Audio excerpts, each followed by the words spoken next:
আসসালামু আলাইকুম everyone, welcome to jasmine kitchen. আজ আমি আপনাদের সাথে শেয়ার করব মুগ ডাল দিয়ে মাছের মাথা দিয়ে মুড়িঘণ্ট রান্নার রেসিপি।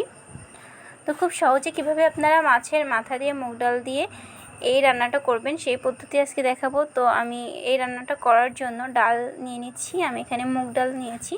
আমি ডালটা একটু ভেজে নিব হালকা। তো আমি ডাল ভেজে নিয়েছি হালকা। যখন ডালটা একটু শক্ত শক্ত হয়ে যাবে, মানে হাতের চাপ দিলে যখন ভেঙে যাবে, তখনই বুঝতে হবে যে ডালটা ভাজা হয়ে গেছে। এ পর্যায়ে কিন্তু আমি ডালটা ধুয়ে সিদ্ধ করে নিয়েছি। ডালটা আমি প্রায় 20 মিনিটের মতো হালকা লো আঁচে দিয়ে ডালটা খুব ভালোভাবে সিদ্ধ করে নিয়েছি। ডালটা কিন্তু গলানো যাবে না, আবার এদিকে শক্তও রাখা যাবে না, মিডিয়ামভাবে আমি ডালটা সিদ্ধ করে নিয়েছি। এবার ডালটা আমি রান্না করে নিব। তো আমি প্রথমে চুলায় প্যান বসিয়ে দিয়েছি। আমি এখানে পেঁয়াজ দিয়েছি 2 টেবিল চামচের মতো।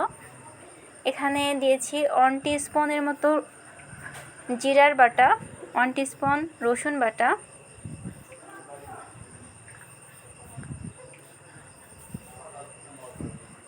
দিয়েছি 1 টেবিল চামচের মতো এলাচ ও দারচিনি বাটা।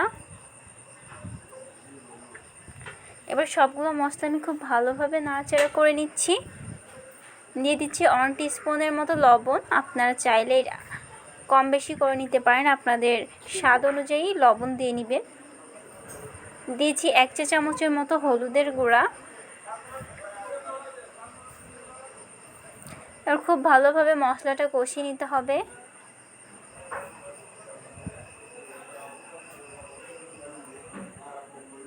এক চা চামচ দিয়ে দিলাম মরিচের গুঁড়া।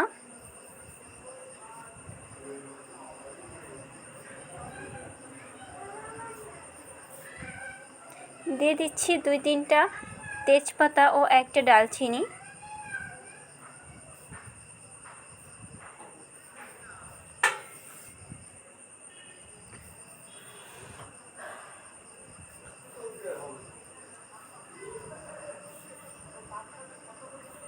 দিয়ে দিচ্ছি 1 চা চামচের মতো ধনিয়া গুঁড়া।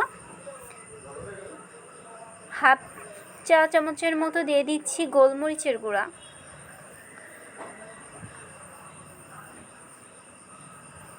এবার সবগুলো মশলা কিন্তু ভালোভাবে কষিয়ে নিচ্ছি। সামান্য একটু পানি দিয়ে দিচ্ছি যেন মশলাটা নিচে থেকে পুড়ে না যায়।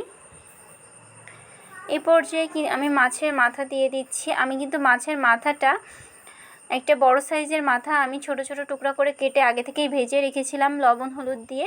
তখন সেই ভাজার মাছের মাথার পিসগুলো কিন্তু আমি মশলার ভিতরে দিয়ে দিচ্ছি।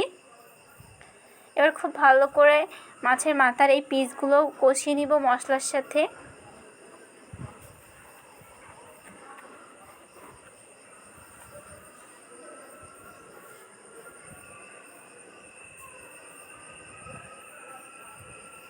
সামান্য একটু পানি দিয়ে নিচ্ছি।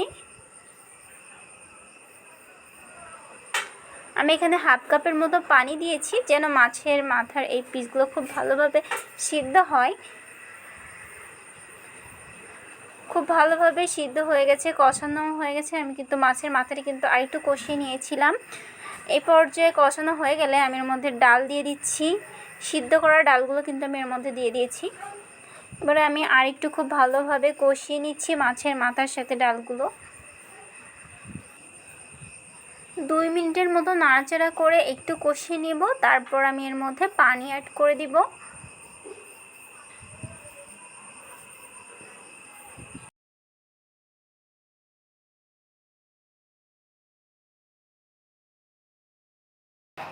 এই পর্যায়ে আমি পানি অ্যাড করে দিয়েছি। আমি প্রায় 1.5 কাপের মতো পানি অ্যাড করেছি।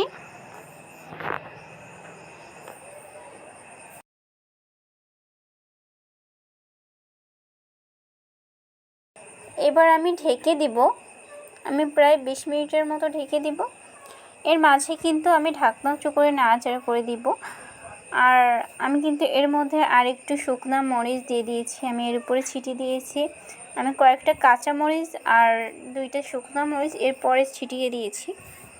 তো কাঁচা মরিচ কিন্তু এই রান্নাটা শেষ পর্যায়ে দিলে ফ্লেভারটা অনেক সুন্দর আসে আর খেতেও ভীষণ মজার হয়, যার জন্য আমি কাঁচা মরিচটা সবসময় এই রান্নাটা শেষে দিই, তরকারিটা নামানোর একটু আগেই। তো রান্নাটা হয়ে গেছে, এই পর্যায়ে আমি পরিবেশন করে নিয়েছি, দেখতেই পাচ্ছেন।